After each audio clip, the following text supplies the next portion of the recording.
이 좋은 아침에 하나님의 은혜와 평강이 이 자리에 모인 우리와 우리의 가정에 넘치길 소망합니다. 의미 있는 만남이란 변화가 있는 만남입니다.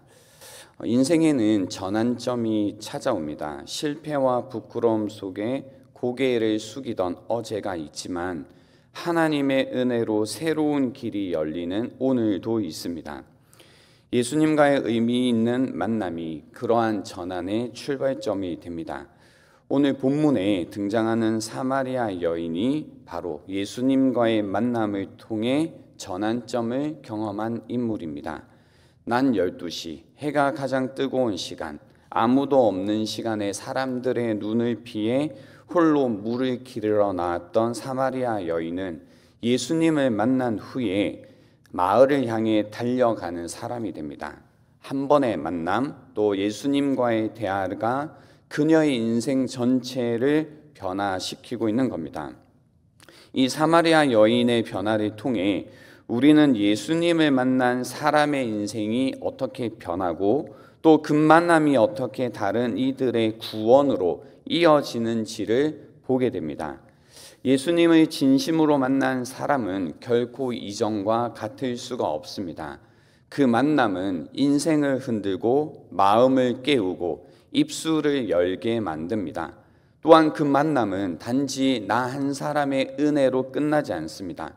그 만남은 변화가 있고 변화는 간증이 되고 간증은 누군가의 구원으로 이어지게 된다라는 겁니다. 그래서 오늘 본문을 통해 말씀을 나누면서 예수님을 만난 사람은 어떻게 변화하는지, 또 예수님을 아는 사람은 어떻게 예수님을 전하게 되는지 나누면서 사마리아 여인처럼 주님을 만나고 그 만남을 인해 우리도 다시 일어나 복음을 들고 세상으로 달려나가는 그런 사람들이 될 수 있기를 소망합니다.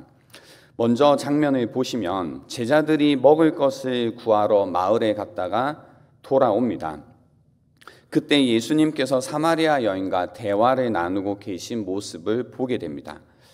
어찌하여 여인과 말씀을 나누시는 걸까라는 말을 내뱉지는 않았지만 마음속으로는 의아해했던 것 같습니다. 당시 유대 문화를 통해서 볼 때 공공장소에서 남자가 여인과 이야기를 나누는 것은 꺼리는 장면이었습니다. 게다가 그 여인은 사마리아인이었습니다. 문화적으로 종교적으로 뭔가 어려움이 있는 겁니다. 유대의 관습으로 볼 때 용납할 수 없는 장면이었지만 예수님은 어떤 문화적인 통념이나 종교적인 편견에 얽매이지 않으십니다. 예수님은 사마리아 여인을 피하지 않으셨습니다. 오히려 그녀와 깊은 영적인 대화를 나누시고 그의 인생 깊숙이 관여하기 시작하십니다. 사마리아 여인은 이 만남을 통해 삶의 전환점을 맞이하게 됩니다. 28절을 한번 보시겠습니다. 여자가 물동이를 버려두고 동네로 들어가서 사람들에게 이르되라고 합니다. 물동이를 버려두고 동네로 달려갑니다. 물을 기르러 왔다가 물을 길러 가지 않고 그냥 마을로 동네로 갔다라고 합니다. 그렇게 간 이유는 더 이상 그 물이 중요한 게 아닌 겁니다. 물보다 더 중요한 일이 생겼다라는 겁니다. 물이 아니라 생명을 얻었기 때문입니다. 물동이라는 것은 사마리아 여인의 삶의 반복적인 패턴이고 생존을 위한 일상이었습니다. 그런 물동이를 내려놓고 예수님을 전하는 자로 바뀌는 장면입니다. 그리고 사마리아 여인은 마을로 가서 사람들에게 이렇게 외칩니다. 29절입니다. 내가 행한 모든 일을 내게 말한 사람을 와서 보라. 이는 그리스도가 아니냐 하니 변화가 있는 겁니다. 이전까지는 사람들의 시선을 피해 어떤 의미에서 피해 다니던 그 여인이 이제는 자신을 숨기지 않고 오히려 예수님을 증거하고 있습니다.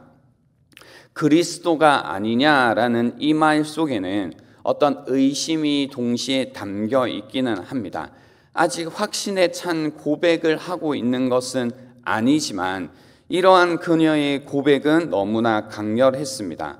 예수님의 통찰의 기회를 삼아 사람들을 예수님께로 인도하고 있습니다. 이 장면에서 우리가 알 수 있는 것은 복음을 증거한다라는 것은 완벽한 고백이 아니라 진실한 증언을 통해서 전파된다라는 겁니다. 예수님과의 만남에서 시작되어 예수님을 증언하는 장면으로 이어집니다. 예수님과의 만남은 죄인을 제자로, 고립된 자를 전도자로 바꾸셨습니다.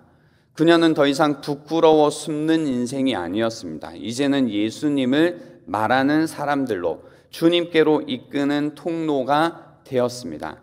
예수님과의 만남에서 시작되었고 이제 복음의 증언자로 이어졌다라는 겁니다. 이 다음 장면을 보시면 이제 다시 제자들이 나오는 장면이 나옵니다. 사마리아 여인과 어떤 대조를 이루는 장면이기도 합니다. 제자들은 음식을 들고 돌아와서 예수님께 먹을 것을 권합니다. 랍비여 잡수소서. 그러나 예수님은 그때 뜻밖의 응답을 하십니다. 32절입니다.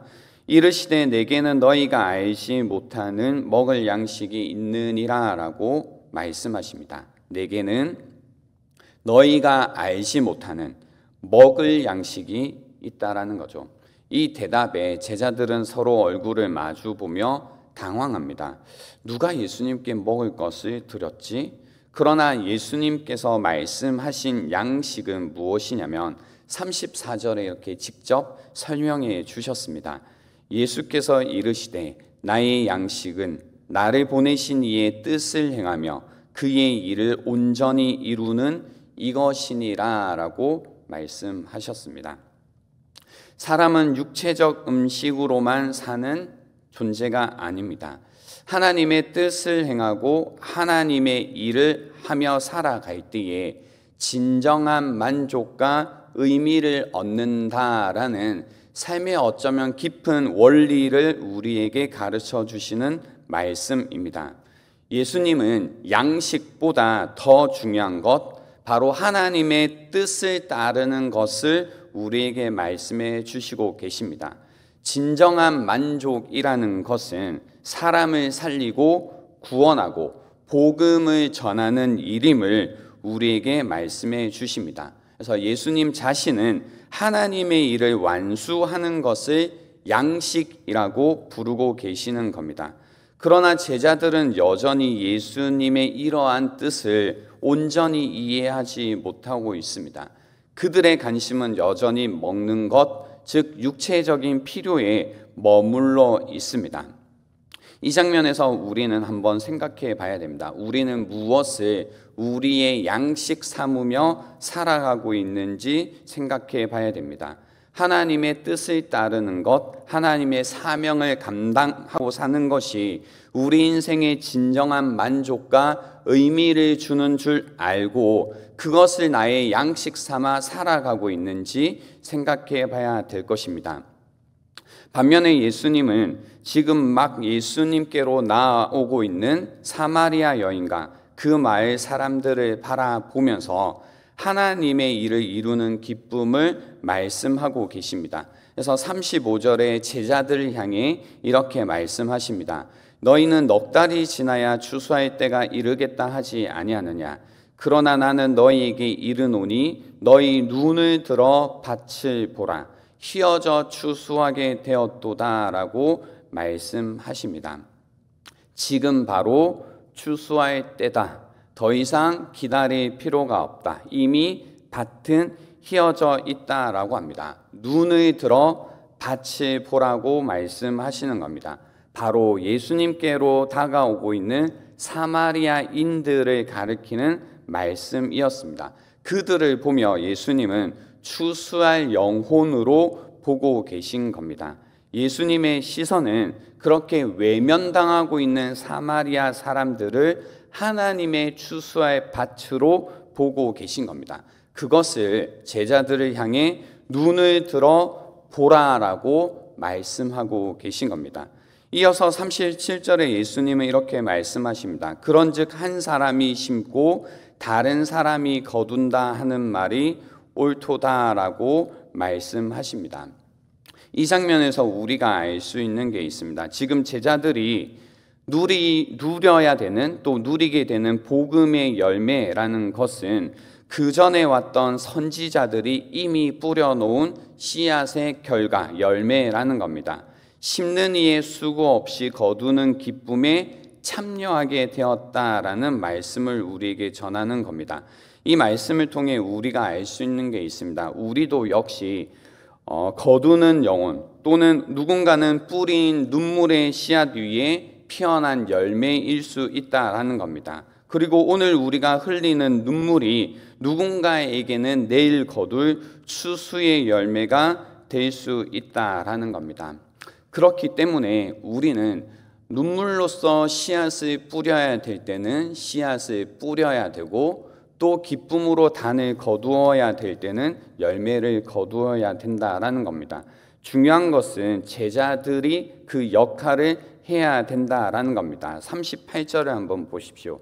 내가 너희로 노력하지 아니한 것을 거두러 보내었노니 다른 사람들은 노력하였고 너희는 그들이 노력한 것에 참여하였느니라 라고 말씀하십니다. 예수님은 보내고 계십니다. 추수의 사역에 동참하게 하신다라는 겁니다. 제자들이 해야 될 것은 무엇이냐면 이제 그 추수의 사역에 직접 참여해야 된다라는 겁니다. 은혜의 열매를 구경하는 자가 아니라 복음의 사명을 이어받아 나아가야 되는 일꾼이라는 것을 이 말씀을 통해 우리에게 전하고 계십니다. 우리는 때때로 사역의 열매가 보이지 않아 낙심할 때도 있습니다. 내가 뿌린 씨앗이, 복음의 씨앗이 정말로 자라고 있는가? 내가 기도한 만큼 변화가 일어나는가? 내가 전한 복음이 열매를 맺고 있는가라는 그런 질문을 할 때가 있습니다. 그러나 누군가는 씨를 뿌리고 누군가는 그 씨 뿌린 수고 위에 서 있다라는 것을 기억해야 됩니다. 혹은 반대로 우리가 뿌리는 씨가 훗날 누군가의 열매가 될 수 있음을 기억해야 됩니다. 중요한 것은 열매의 시기를 보는 것이 아니라 이 모든 일에 우리를 부르신 주님의 뜻을 따라 순종하는 것이 중요하다라는 겁니다. 우리에게 사명을 주신 주님의 뜻에 순종하여 지금 우리에게 맡겨진 밭을 바라보며 그곳에서 씨를 뿌리든 열매를 맺든 하는 것이 우리에게 중요하다라는 겁니다. 이제 말씀을 정리하려고 합니다. 이제 하반기가 또 다가왔습니다. 이 하반기 가운데 우리 교회가 올 한 해 달려가고 있는 전도의 그 길을 계속해서 힘을 다해 달려갈 수 있으면 좋겠습니다. 오늘 말씀처럼 계속해서 주께서 눈을 들어 보라고 하시는 그 밭을 볼 수 있는 시간이 되면 좋겠습니다. 그리고 우리로 하여금 그 밭을 향해 사명을 감당하라고 하시는 그 말씀에 순종하여 주님의 일꾼 되는 우리의 모든 시간들이 될 수 있으면 좋겠습니다.